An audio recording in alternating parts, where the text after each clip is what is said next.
طيب نقول بسم الله الرحمن الرحيم والصلاة والسلام على أشرف الخلق والمرسلين سيدنا محمد وعلى آله وصحبه أجمعين. سبحانك لا علم لنا إلا ما علمتنا إنك أنت العليم الحكيم. جمعة بركة عليكم يا رجالة، وكل عام وأنتم بخير، وأدام الله علينا وعليكم فضل هذه الأيام المباركة. وجزيل الشكر للدكتور محمد على مجهوده الرائع بصراحة في نشر المعرفة. ربنا يكتب له خير، وعسى الله أن يكتب له خيرا إن شاء الله في كل المجهود الرائع اللي بيعمله. والله أنا هكلمك إن شاء الله في الفيديو بتاع النهاردة ده على المؤشرات العامة بتاعت السوق، الاي جي اكس 30 والاي جي اكس 70 ومؤشر الشريعة. انا ما رضيتش احط الاي جي اكس 100 لان الاي جي اكس 100 تحليله بنسبة 95% ماشي كويس، واخد قوته من المؤشر التلاتيني ومن المؤشر السبعيني. فعلشان بس ما ضيعش وقت، فانا حطيت المؤشرات المهمة او المؤشرات الهامة بتاعت السوق اللي هو الاي جي اكس 30 والاي جي اكس 70 ومؤشر الشريعة. تمام. طيب في حاجة بس كنت عايز اقولها قبل ما اشرح المؤشرات. انا الصعود اللي بيحصل في السوق المصري صعود كويس وجبار، وصعود ما شاء الله، ويا رب يتممه على خير وزي كده. بس نظرا ان الصعود قوي جدا، فلما حاجة هشرح لك المؤشرات على الرسم البياني وهرسم لك مناطق وزي كده، تمام، وافتح لك رسم بياني زي كده، فهتلاقي الصعود علشان صعود جبار وصعود قوي احتمال كبير مش هتشوف المستويات المهمة اللي انا هرسمها. تمام. لذلك انا استعوضت على الموضوع ده بسكرين شوت. تمام. بسكرين شوت بنفس التحليل، بنفس الطريقه بتاعت التحليل، بس بدل ما هشرحها لك على رسم بياني زي كده مثلا ومش هتشوف الصعود، وهقعد اكبر لك وهصغر لك ومش هتشوف المستويات المهمه. فانا بعد ما خلصت التحليل اخدتهم على هيئه سكرين شوت واضحين كويسين زي اللي انت شايفهم حاليا كده، علشان تعرف تريح نظرك شويه وتعرف تركز معايا في الفيديو كويس. تمام. ده بالنسبة للي أنا هقوله، يعني هشرح الفيديو ده على هيئة سكرين شوت. تمام. طيب في حاجة عايز أقولها قبل ما أشرح المؤشرات الفنية وقبل ما نخش في الفيديو. كل حاجة بتتقال في الفيديو ده عبارة عن وجهة نظري الشخصية كأحمد عدلي، بطريقتي الشخصية اللي أنا معتمدها في السوق بما يرضي الله. وده السلوك بتاعي في السوق، هو اللي أنا بقوله وهو اللي أنا برسمه على الرسم البياني. والكلام ده كله مش دعوة للبيع ولا للشراء، ولكنها نظرة فنية قائمة على العلم والالتزام وخطة العمل الجيدة. طيب هنبدأ مع بعضينا من المؤشر العام اي جي اكس 30. الاي جي اكس 30 زي ما انت شايف، ويا رب تكون شايف المستويات المهمة كويس. الاي جي اكس 30 على التايم فريم اليومي. طيب خلي بالك من حاجة، طبقا لوجهة نظر الشخصية ومن طريقتي بتاعة التحليل بتاعي. في حاجة عايزك تركز عليها في الصورة اللي انت شايفها حاليا. ايه هي الحاجة اللي انا عايزك تركز عليها؟ بص بقى، في مستويين باللون الازرق، خطين افقيين باللون الازرق من تحت اللي هم دول. اول خط اهو اللي هو من تحت، تمام، أول خط أهو اللي هو من تحت اللي هو عند المستوى 35,449.5. تمام، ده الخط الأفقي اللي من تحت. وعايزك تبص على الخط الأفقي الأزرق اللي فوقه، اللي هو مكتوب عليه بالأحمر ده، اللي هو عند المستوى 39,510.4 أو بوينت 400. تمام. عايزك تركز على الخطين الأفقيين اللي أنا حاططهم فوق بعض. خلي بالك من الكلام بقى، خطين أفقيين باللون الأزرق حاططهم فوق بعض باللون الأزرق زي ما أنت شايفهم. تمام.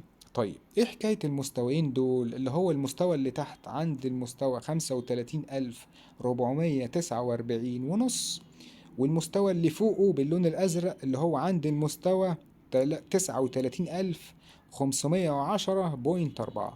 طيب المستويين دول طبقا لطريقتي الشخصية في التحليل الفني، المستويين دول خطين دعم مهمين جدا. أنا رسمتهم على الرسم البياني بالأسلوب بتاعي بالشروط بتاعته، بالشروط اللي تحققت كلها، وهي عبارة عن مجموعة من الشروط. لما بتتحقق برسم الخط بتاعي وبثبت عليه. تمام. طيب عايزك بعد كده تبص على المؤشر العام اي جي اكس 30 على التايم فريم اليومي بس على اشارات الار اس اي، فده مؤشر الار اس اي هو اللي موجود هنا. تمام، يعني اللي مرسوم حاليا كشموع يابانية قدامك في الرسمة البيانية دي هي الار اس اي بتاعه. تمام، يعني ببساطة زي ما قلت لك، بدل ما افتح لك الرسم البياني على كده واقول لك بص على الار اس اي وما تبصش على الار اس اي، تمام، فانا حاطط لك مؤشر الار اس اي في سكرين شوت لوحده على التايم فريم اليومي برضو. تمام، والشموع في سكرين شوت لوحدها. جميل، طيب احنا خلصنا كده الشموع، وقلت الرسم البياني بتاع الشموع، وقلت لك ركز على خطين الدعم اللي باللون الازرق اللي فوق بعض. جميل، طيب خطين الدعم اللي انا قلت لك عليهم من شوية اللي هم باللون الازرق اللي قلت لك خلي بالك عليهم، وهم خطين فوق بعض. جميل، الخطين دول مستوياتهم، تمام، مستوياتهم على الار اس اي باللون الاصفر. تمام، اول خط باللون الازرق على الشموع، اول خط باللون الازرق على الشموع اللي هو من تحت اللي هو عند المستوى 35449 ونص، اللي هو الخط الاصفر اللي من فوق ده اللي هو عند المستوى 64.67 من 100% على مؤشر الار اس اي. تمام، يعني الخط اللي من تحت اللي باللون الازرق اللي هو عند المستوى 35449 ونص هو الخط اللي فوق باللون الأصفر. تمام، والخط اللي فوق باللون الأصفر باللون الأزرق عند المستوى 39510.4 هو الخط اللي من تحت اللي باللون الأصفر عند المستوى 51.53 من 100% على مؤشر الار اس اي. جميل، طيب ده معناه ايه؟ ده معناه يا باشا اللي انت كده عندك دايفيرجنس في المنطقة اللي انا راسمها دي، عندك خطين دعم فوق بعض، وخطين الدعم على الار اس اي ظهروا تحت بعض. تمام، هنا في المنطقة دي في المستويين دول في دايفيرجنس، عندك انحراف، عندك ترند صاعد او مثلا قاع اكبر من قاع، وعندك على الار اس اي قاع اقل من قاع. جميل، فده دايفيرجنس. تمام، منطقة المقاومة بقى بتاعت الدايفيرجنس اللي هي بقى فين؟ اللي هو الخط البرتقاني اللي من فوق ده، الخط البرتقاني اللي من فوق ده المقاومة بتاعت منطقة الدايفيرجنس اللي احنا اكتشفناها مع بعضينا. خط المقاومة ده كان عند المستوى كام؟ كان عند المستوى 41,443.1 أو بوينت 10 أو بوينت 100. تمام، أنا بحب أكتبه بالملي، بس يعني بالرقم صح. تمام، خط المقاومة بتاعت منطقة الدايفيرجنس ده كان عند المستوى 41,443.100. جميل، طيب بما ان المنطقة دي فيها دايفيرجنس وعرفنا نطلع منطقة المقاومة بتاعت الدايفيرجنس اللي هي عند المستوى 41,443 في حالة اختراق منطقة المقاومة والإغلاق أعلاها بشمعة يومية بيساوي شرة، وهيحدث معاك إن شاء الله ارتفاع أو هيحدث معاك صعود. جميل، تمام، لأن خلي بالك الموجة الصحية، واحفظ عني النصيحة دي، الموجة الصحية الحقيقية حتى الناس اللي بتستخدم إليوت، تمام، الموجة الحقيقية الصحية لا تظهر أو مش بتعرف قوتها الا بظهور الدايفيرجنس. لازم يكون فيها دايفيرجنس عشان تعرف ان الصعود اللي هيحدث معاك ده صعود حقيقي مش صعود هتريدا، لان في فرق بين الصعود الحقيقي الصحي وفي فرق بين الصعود اللي هي تريدا. جميل، طيب بما ان المؤشر العام في المنطقة دي كان في دايفيرجنس ومنطقة المقاومة زي ما قلنا عليه كان عند المستوى 41,443.10. تمام، في حالة اختراق الخط البرتقاني ده اللي هي منطقة المقاومة بتاعت الدايفيرجنس والإغلاق أعلاها بشمعة يومية بيساوي شراء. طيب الكلام ده حصل إمتى؟ بص بقى، تم اختراق خط المقاومة، تمام، بشمعة يومية. تمام، الشمعة اليومية دي حصلت إمتى؟ حصلت في 4 ديسمبر 2025. نقول تاني، تم اختراق خط المقاومة بتاع منطقة الدايفيرجنس اللي احنا اكتشفناها، والإغلاق أعلى منطقة أو مستوى المقاومة ده بشمعة يومية. والكلام ده حصل في 4 ديسمبر 2025. جميل. ومن ساعتها المؤشر العام كان دخول شرائي. تمام. وهو اللي تسبب في ارتفاع المؤشر حتى هذه اللحظة بمقدار 21% تقريبا. تمام. حصل ارتفاع في المؤشر العام من شهر، قصدي من يوم 4 ديسمبر 2025 حتى هذه اللحظة، والمؤشر العام ارتفع بمقدار 21%. طيب، ارجع كده معايا بص على المستويات او السكرين شوت بتاعت المؤشر العام للسوق المصري على التايم فريم يوم، اللي هي بتاعت الشموع. هتلاقي ان الموجة الصحية زي ما بقولك، الموجة الصحية لازم بتطلع معاك فوق المستوى 70 ار اس اي، ولازم تعمل لك لون اخضر غامق، يعني بتحصل معاك تشبعات بعد ما بيطلع فوق المستوى 70 ار اس اي. تمام. فده دليل على ان الموجة دي كانت موجة صحية حقيقية، والارتفاع اللي عمله كان ارتفاع صادق. تمام. طيب، المؤشر العام حاليا موجود فوق المستوى 70 ار اس اي، وعامل لك زي ما انت شايف المنطقة اللي انا حاططها في دايرة باللون الاصفر دي، عامل لك لون اخضر غامق في وتشبعات بدرجة جديدة. ده معناه ايه؟ بص بقى معايا، في ناس هتقول لك ان المؤشر العام حاليا تصريف او خروج. تمام. بما انه بيعمل تشبعات بطريقة عنيفة واللون الاخضر الغامق. اصلا بص برضو، بص المنطقة اللي هي قبلها، اللي هي المنطقة دي اللي قبلها دي. تمام. لما طلع فوق المستوى 70 ار اس اي برضه عمل لك تشبعات باللون الاخضر. فده ترتب عليه ايه؟ لازم بينزل يصحح. تمام. بينزل يصحح وبيعمل لك مستويات تانية، وبعد كده بيبدأ ايه؟ يرتفع. تمام. بس برضو هناك حالات خاصة، هناك حالات خاصة. الحالات الخاصة دي يعني ايه؟ بص بقى، المفروض ان المؤشر اي جي اكس 30، مفروض المؤشر الاي جي اكس 30 لو انا هتعامل معاه كسهم، يعني الرسمة البيانية اللي قدامك للمؤشر العام اي جي اكس 30 ده، ده لو سهم شركة موجود في البورصة وانا شاري فيه، هخرج منه عند المستوى 47500. هخرج منه. تمام. ليه؟ لان انا بمجرد ما بشوف التشبعات طلعت فوق المستوى 70 ار اس اي وبدات تعمل لي في لون اخضر غامق، فلازم بيترتب عليه تصحيح. تمام. لازم بيترتب عليه من بعده تصحيح، وبعد كده بيعاود الارتفاع او يهبط. تمام. يحصل له هبوط، يعني حاجه من الاتنين. فانا علشان بأمن نفسي بخرج في المستويات دي بعد ما بكسب، وبخرج والله لو كمل ارتفاع وأداؤه كان كويس والسهم معايا كمل أو المؤشر العام كمل ارتفاع، حلال وربنا يبارك على الناس اللي كملت فيه أو الناس اللي اشترت جديد. بس أنا خروجي علشان أنا ملتزم بالخطة الفنية دي. ودايما بقول لك الخطة الفنية، كل حاجة أنا بقولها عبارة عن وجهة نظر شخصية قائمة على العلم والالتزام. تمام. الالتزام رقم واحد معايا. تمام. طيب، المؤشر العام المفروض لو هنتعامل معاه كسهم، او لو انا هتعامل معاه كسهم، هخرج عند المستوى 47500. تمام. ليه؟ لان بتبقى في احتمالية من الاتنين، يا اما يكمل يا اما ينزل يصحح. تمام. طيب، انا راجل ما بحبش ابني وجهة نظري على الظن. تمام. ما بحبش ابني وجهة نظري على الظن، بل ابنيها على يقين. طيب، ليه انا بعمل كده؟ علشان انا هزعل من نفسي لما اتحبس في سهم، او لو هخسر في سهم. تمام. هزعل وهتضايق. طب وعلى ايه؟ طب ما انا راجل كسبان، وانا راجل داخل كويس، وانا راجل شاري صح. التزم بالخطة الفنية بتاعتك، وخلي عندك اهم حاجة عندك هي الاستمرارية في السوق.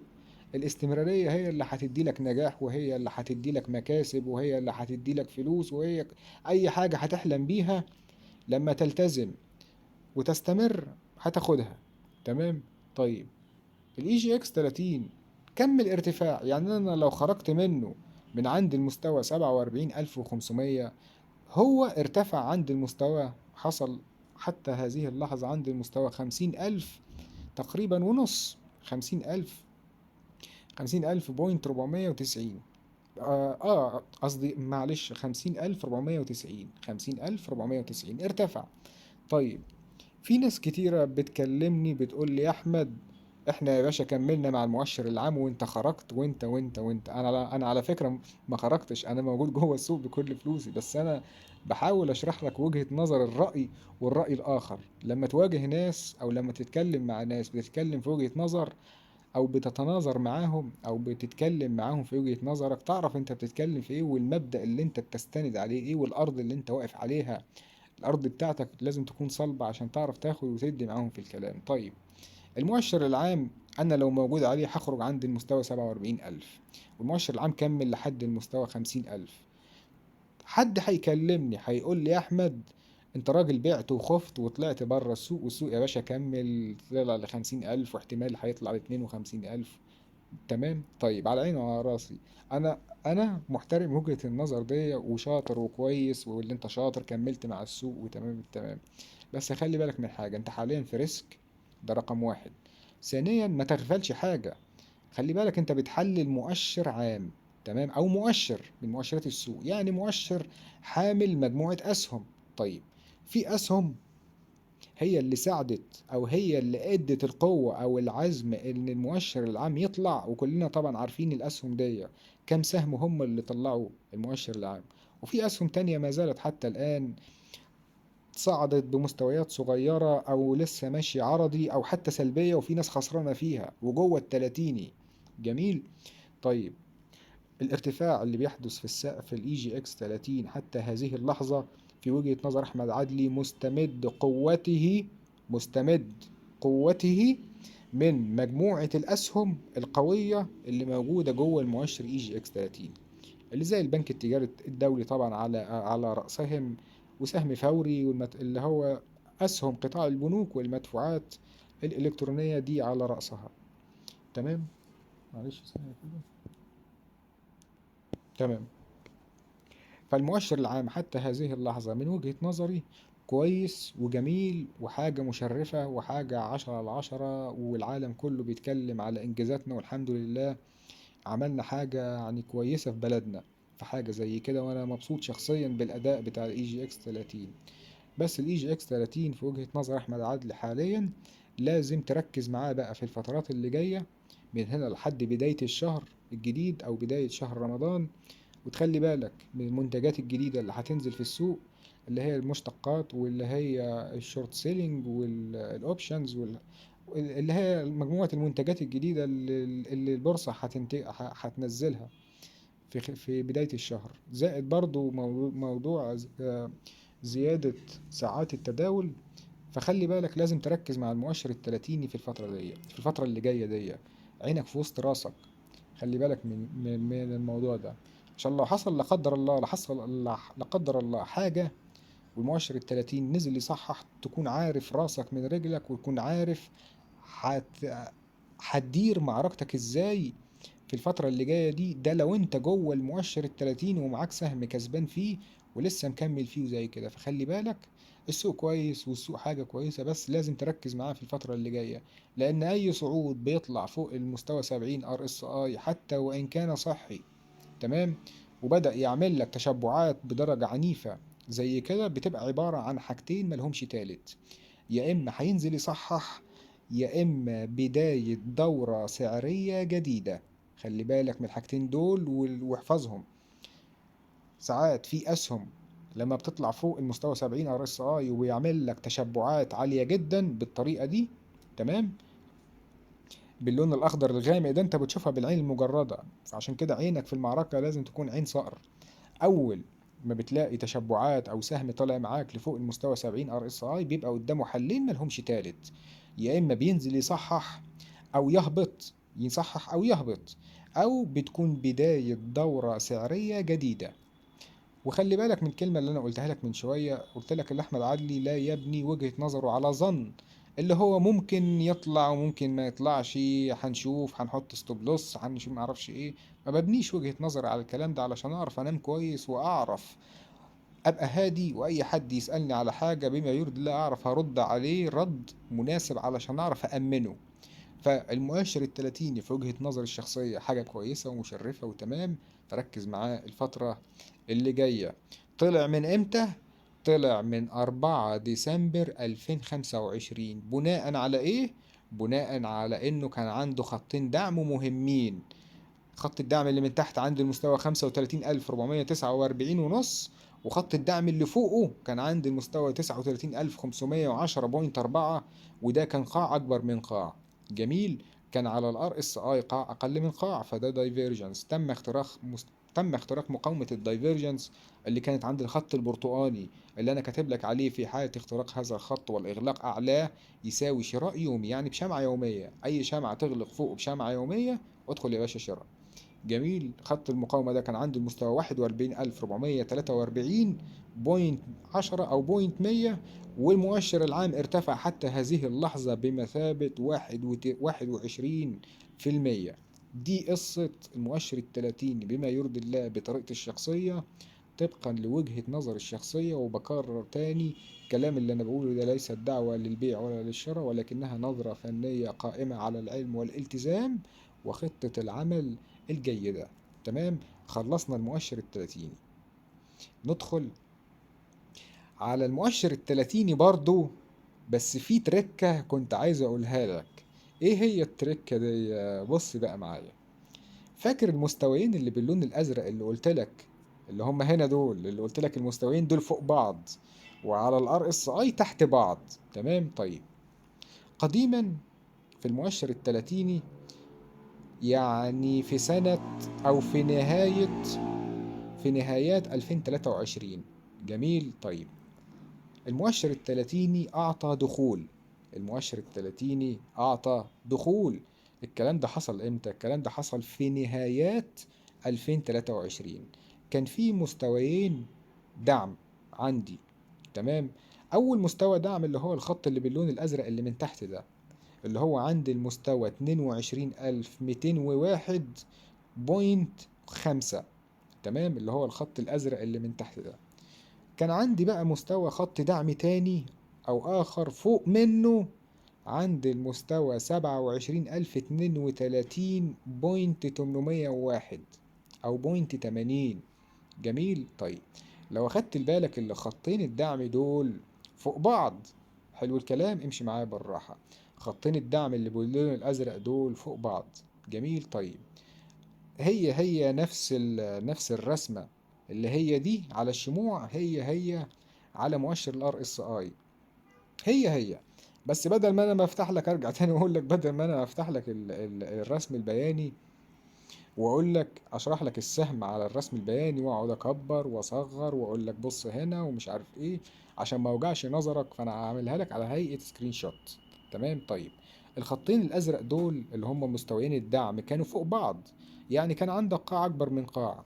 جميل. طيب، على الار اس اي خطين الدعم اللي باللون الازرق اللي احنا شفناهم على الشموع من شوية، اللي هم دول، هم مستوياتهم اهي على الار اس اي بس باللون الأصفر. جميل. طيب، أول خط أزرق اللي هو عند المستوى 22201.5. جميل. خط الدعم بتاعه اللي هو باللون الأصفر اللي من فوق ده، اللي كان عند المستوى 61.34% على مؤشر الار اس اي. تمام. خلي بالك، خط الدعم اللي من تحت باللون الأزرق ده هو الخط يا باشا اللي باللون الأصفر اللي من فوق. جميل. طيب، خط الدعم التاني اللي باللون الأزرق اللي هو فوقه على الشموع، اللي هو عند المستوى 27032.8، هو خط الدعم اللي باللون الأصفر على مؤشر الار اس اي بس اللي من تحت، اللي هو عند المستوى 51.86%. طيب، الكلام ده يعني ايه؟ الكلام ده هو على الشموع عامل لك قاع اكبر من قاع، او خط دعم فوق منه خط دعم اخر او مستوى قوي. تمام. على الار اس اي عامل لك قاع اقل من قاع، او خط دعم تحت منه خط دعم. ده يا باشا دايفيرجنس. تمام، ده دايفيرجنس حقيقي. منطقة المقاومة بتاعت الدايفيرجنس ده كان عند المستوى 30,000، اللي هو الخط اللي باللون البرتقاني بقى. منطقة المقاومة بتاعت الدايفيرجنس ده كان اللي هو الخط اللي باللون البرتقاني عند المستوى 30,696 فلات. تمام، 30,696. جميل جميل. في حالة اختراق خط المقاومة والإغلاق أعلاه بشمعة يومية بيساوي شراء. لأن أنت اكتشفت الدايفيرجنس على التايم فريم اليومي، فأنت يا باشا لازم تراقب سهمك أو لازم تراقب المؤشر بقى على التايم فريم اليومي. جميل. طالما اكتشفت الدايفيرجنس على التايم فريم اليومي تدخل عليه يومي. جميل. طيب في حالة اختراق خط المقاومة اللي باللون البرتقاني، وده خط المقاومة بتاعة منطقة الدايفيرجنس اللي احنا اكتشفناها. خط المقاومة ده كان عند المستوى 30,696 فلات. في حالة الإغلاق على بشمعة يومية بيساوي شراء. تمام. طيب تم اختراق خط المقاومة في تاريخ 7 مارس، في تاريخ 7 مارس 2024. تمام، في تاريخ 7 مارس 2024. جميل. والمؤشر العام ارتفع بدرجة 10%. جميل جميل. طيب الارتفاع اللي حصل فيه 10% اهو على مؤشر الار اس اي، اللي هي الدايرة اللي انا حاطط لك، الدايرة اللي انا حاطط لك عليها من فوق ده، هي الطلعة الام 10% اللي انا حاططها لك هنا. تمام. طيب المؤشر التلاتيني طلع فوق المستوى 70 ار اس اي زي ما انت شايف. بس في حاجة، وده سؤال عايز اسأله لك لو سامعني. عايز اقول لك الدايرة لما المؤشر العام طلع فوق المستوى 70، يعني المفروض يعمل لي صعود صحي، يعني المفروض يعمل لي صعود صحي وينتهي فوق المستوى 70 ار اس اي بلون اخضر غامق. طيب السؤال دلوقتي، هل المؤشر العام في المنطقة دي لما طلع فوق المستوى 70 ار اس اي عمل لك لون اخضر غامق زي هنا مثلا، زي هنا مثلا الحتة دي؟ بص كده لما طلع فوق المستوى 70 ار اس اي عمل لك لون اخضر غامق، اللي هي اللي قبلها، الطلعة اللي قبلها. طيب الطلعة اللي عملها حاليا دي بنظرك كده او بالعين المجردة، هل عمل لك لون اخضر غامق؟ هتقول لي لا، ما عمليش لون اخضر غامق. اذا النزلة أو الهبوط العنيف اللي حصل في المؤشر التلاتيني في بدايات أو في الربع الأول لسنة 2024 كان تصحيح عنيف، وكان لازم يعاود الصعود، ولازم ينتهي فوق المستوى 70 ار اس اي بلون اخضر غامق زي الطلعتين اللي عملهم حاليا دول. جميل. طيب إذا يا باشا المؤشر التلاتيني في المنطقة دي أو في النزلة العنيفة اللي حصلت في بدايات 2024، وفي ناس خسرت في مبكو كتير على فكرة، المؤشر التلاتيني كان هيلف وهيطلع تاني. علشان كده كان السوق انتقائي، علشان كده كان السوق انتقائي. إذا الطلعة اللي حصلت في المؤشر العام اي جي اكس 30 حتى هذه اللحظة بقى، حتى هذه اللحظة اللي هي لحد ما وصل للمستوى 50,490، دي بقى ناتجة عن حاجتين. ايه هما الحاجتين دول؟ اول حاجة الطلعة الصحية اللي انا شرحتها لك من شوية، تمام، الدايفيرجنس اللي انا شرحته لك في بداية الفيديو. القوة التانية استمدها من النزلة العنيفة اللي حصلت في بداية 2024، لأن المؤشر التلاتيني كان المفروض يصعد وحصلت التغفيلة وحصلت النزلة العنيفة أو البانيك، الناس بتسميه بانيك، البانيك العنيف اللي حصل في بداية 2024. فكان لازم يطلع ويعوض المكاسب بتاعته. تمام، لازم يطلع طالما ما عملكش تشبعات من فوق المستوى 70 ار اس اي باللون الاخضر الغامق، يعني مفيش حد باع. تمام، ده كمؤشر عام لو هنتكلم عليه كمؤشر عام، بس في اسهم طبعا تضررت زي اسهم البتروكيماويات وزي كده. فعلشان كده السوق كان انتقائي.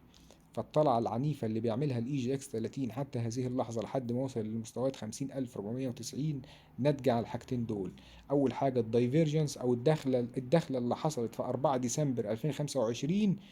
والحاجة التانية كمالة الصعود اللي كان المفروض يحدث من ساعة ما اخترق خط المقاومة القديم اللي هو عند المستوى 30,696، وكان المفروض يصعد.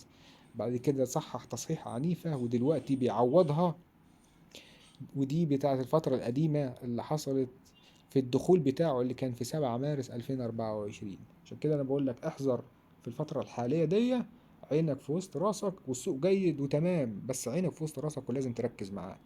تمام. ده يا باشا حتة كده تركة في المؤشر التلاتيني برضو، هي اللي ادت العزم له علشان يرتفع الارتفاع الكويس او الجميل ده. ضيف عليه بقى الاخبار الكويسة، او ضيف عليه برضو انخفاض الدولار.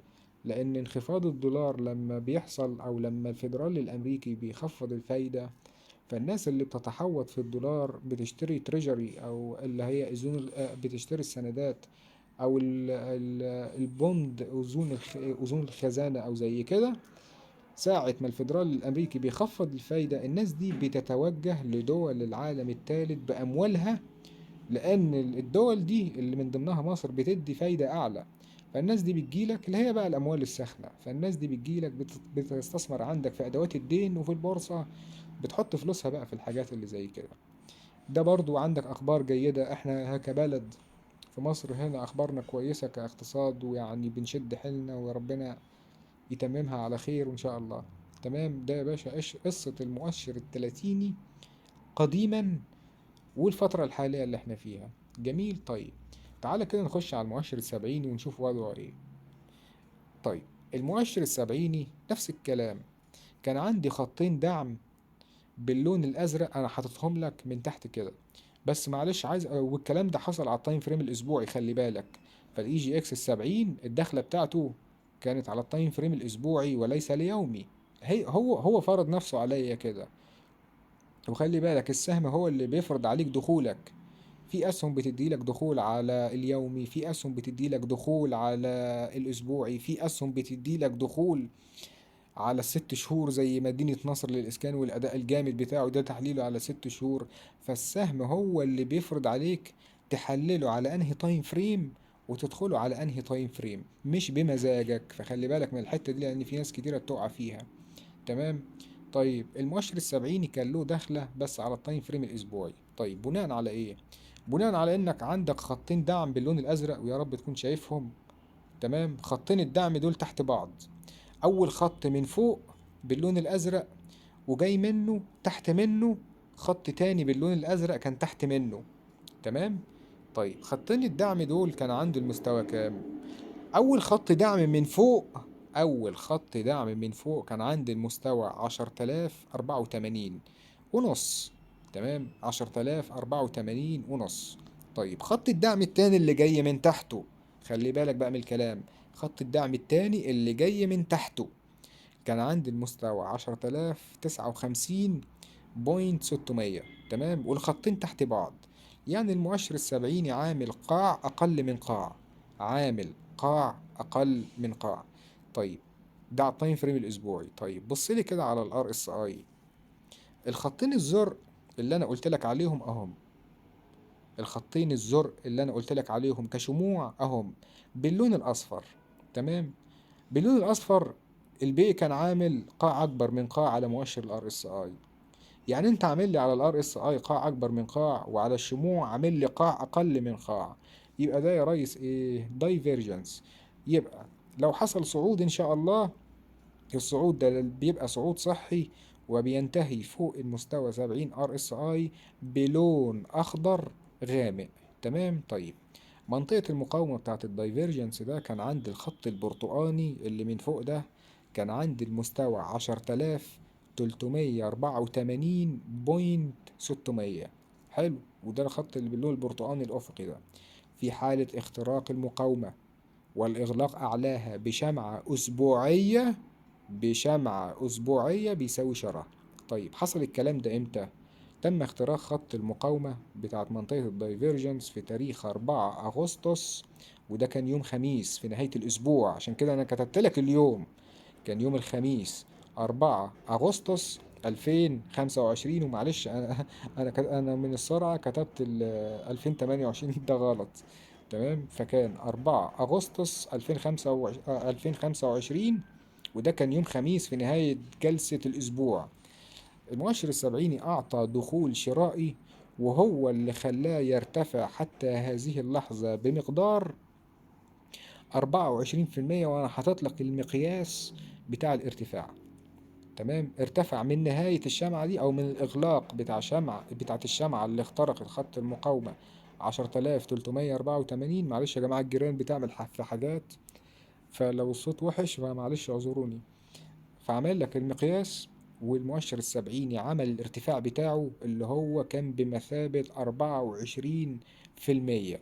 وزي ما انت شايف المؤشر السبعيني حاليا طلع فوق المستوى 70 ار اس اي، وبدأ يعمل لك تشبعات باللون الاخضر الغامق، وهو حاليا موجود تحت المستوى 70 ار اس اي، يعني نزل صحح.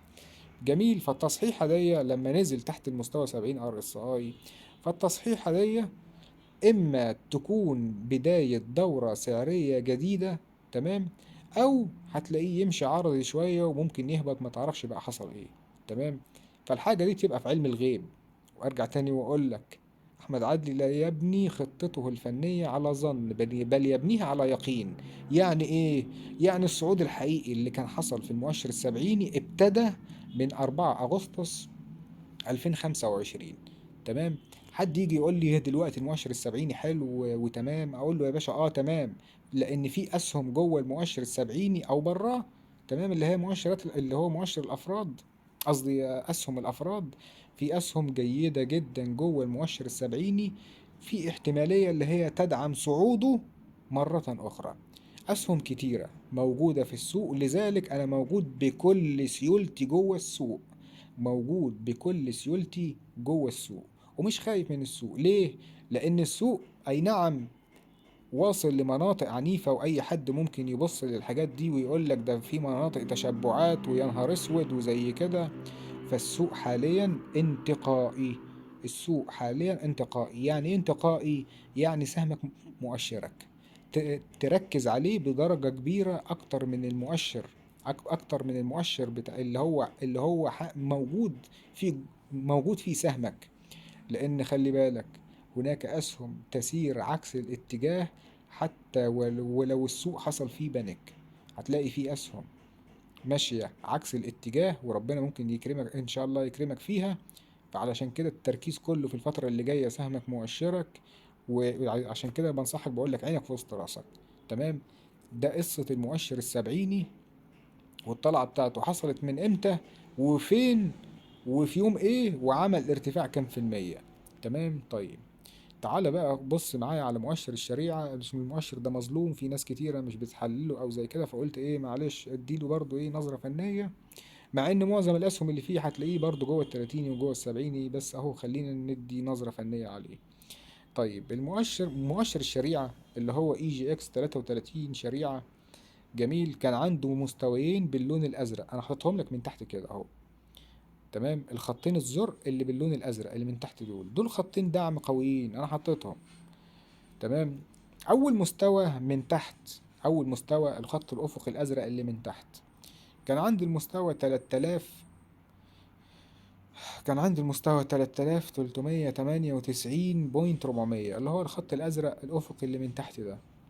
جه منه، جه بعده خط تاني دعم فوق منه.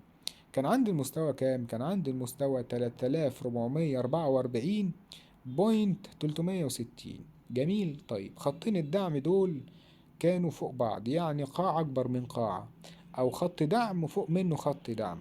جميل. والكلام ده حاصل على التايم فريم اليومي. طيب بص لي كده على الار اس اي، الخطين الزرق اللي قلت لك عليهم في الشموع، هم اهم مستوياتهم على الار اس اي اهم. تمام. اول شمعة اللي هي من تحت، قصدي اول مستوى اللي هو من تحت باللون الازرق ده، هو المستوى او الخط الافقي اللي باللون الازرق بس من فوق. جميل. اللي هو مستواه كان على الار اس اي، كان عندي المستوى 57 ونص. تمام. وتاني خط افقي باللون الازرق اللي هو جاي فوقه، هو الخط الافقي اللي باللون الاصفر اللي جاي من تحته، وكان مستواه عند الار اس اي عند المستوى 54.78 من 100%. ده ايه؟ الف ب بورصة، ده دايفيرجنس. على الار اس اي عمل لك قاع اقل من قاع، وعلى الشموع عمل لك قاع اكبر من قاع. طيب ده دايفيرجنس. منطقة المقاومة بتاعت الدايفيرجنس ده كان عند الخط البرتقاني اللي أنا رسمه، كان عند المستوى 3553.800. تمام. في حالة اختراق خط المقاومة هذا والإغلاق أعلاه بشمعة يومية بيساوي شراء، وإن شاء الله هيحصل معاك صعود صحي.